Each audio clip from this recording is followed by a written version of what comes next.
Hey there guys, it's Lee here for Caravel Gaming. Today we're going to do the first of hopefully many Diablo videos. Today I'm gonna do a quick build guide on the Crusader. So this is my Crusader, level 70 on seasonal, 280 Paragon point. So this is the build we're using. It's a Condemn Blade of Prophecy build. We have Slash Seal. Just you can generate your Wrath with that as you're spamming Condemn because it doesn't have a cast animation.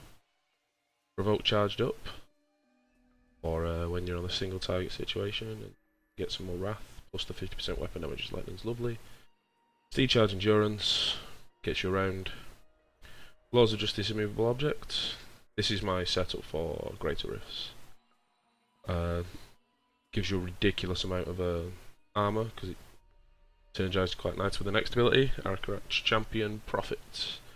It gives you an extra 150% additional armor. Standard passives really guys. Heavenly Strength, Turn-Ended Weapon, Main Hand, and a Shield. Rate of damage dealt by 10%. Whenever you deal holy damage you gain 1% life. That 1% does a lot by the way. 1.5% gem for every gem socket into gear, and indestructible. It's a cheat death that gives you 35% damage, a lot of life on hit. Pretty tasty. Gear wise, two must-haves for this build. Well, two must-haves and then the I can set. We've got a Blade of Prophecy, which condemns enemies, also trigger condemns explosion. So you cast Condemn, and if it hits anything else, they cast Condemn. I think it's capped to 3, but I'm not 100% sure. And Frinder's Wrath, this is the one that makes it go. Condemn has no cooldown, but it costs 40 Wrath. We can just spam it away instead of casting it normally. Cast it normally. Long cooldown to wait on. On gear, you want to make sure you've got your cooldowns.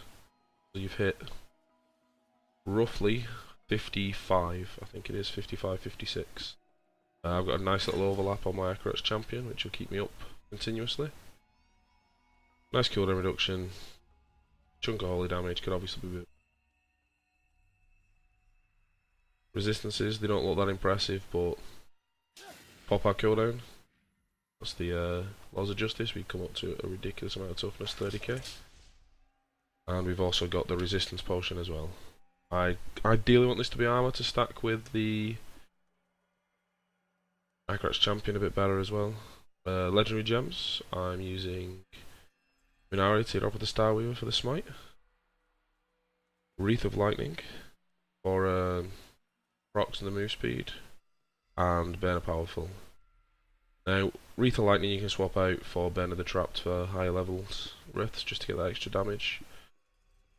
This build, I'll probably swap out the Laws of Justice. Critical.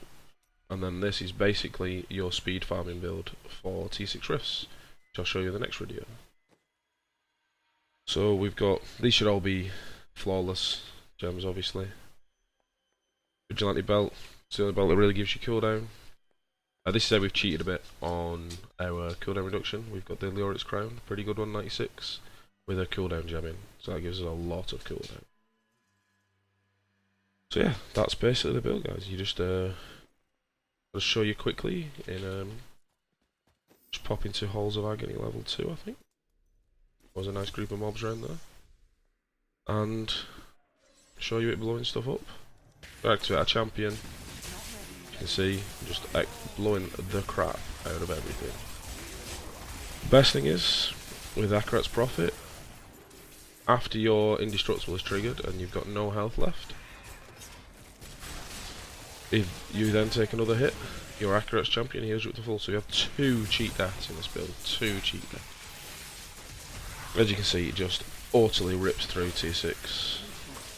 The only downside really is its single target damage.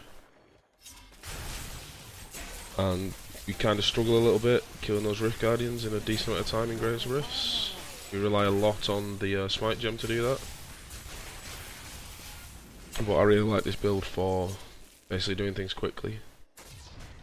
Got a lot of good utility in the build. You can swap out charged up for 2 Skirter run, so you can get more slows going. said you can buff your party, for group play you can buff your party's resistances with the movable object law. You can also, if you fancy doing bounties and you're want to get even quicker, just pop on that one that I just showed you. You can run if you get the arm guards that break things. But when you break things, you can go even faster. Then you can get some really, really quick speed up. I think Krem's belt as well gives you a bit more movement speed. So you can really, really run around.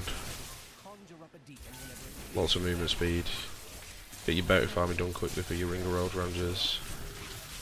And the reason I made this build was it was basically to farm T6 rifts and bounties to pass over to other characters and gear them up.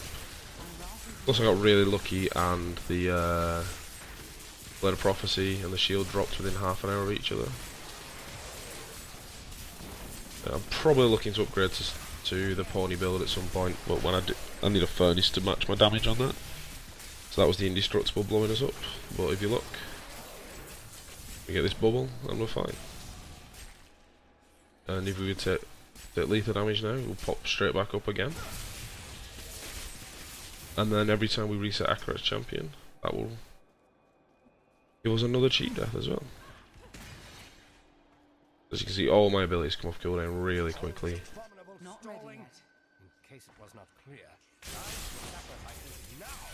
See how fast we can get going with everything. Just run past everything if you want to. Those annoying bounties. But yeah, this is basically the build. And if you look as well, Akarat's champion up.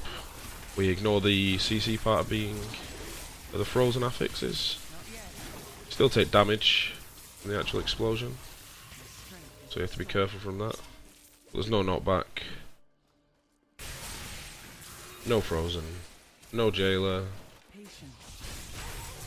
No vortex. So you can just ignore a lot of the more annoying aspects. The stuff we do struggle with is we do struggle a little bit with electrified. We struggle a little bit with reflect on the higher rifts. I've got to 32 on this. I didn't get a clear on it because it took me about 5 minutes to kill the Guardian. But you know, I recommend this build to anyone who's got a Blade of Prophecy, a shield, and a Crusader. What you want to do really is you gamble for the shield first, I think. Probably the best bet.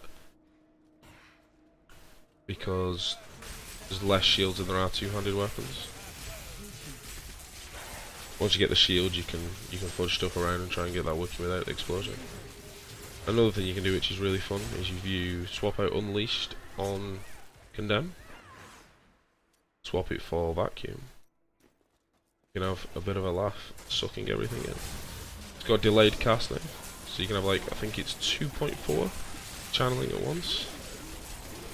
It just sucks everything in, which if you do get strong arm braces, it'll trigger them. And yeah, it's quite fun. So I guess that's basically this build in a nutshell. If you have any questions, stick them in the comments. We're going to do a T6 riff run. It's going to be released very soon after this as well. And then I've also got Monk and the Demon Hunter that's geared up-ish. I can break them down for you as well. And hopefully these will go over well. And I'm planning a bit of a gearing up project with a Barbarian. So this is Lee for Cowboy Gaming. Catch you guys later.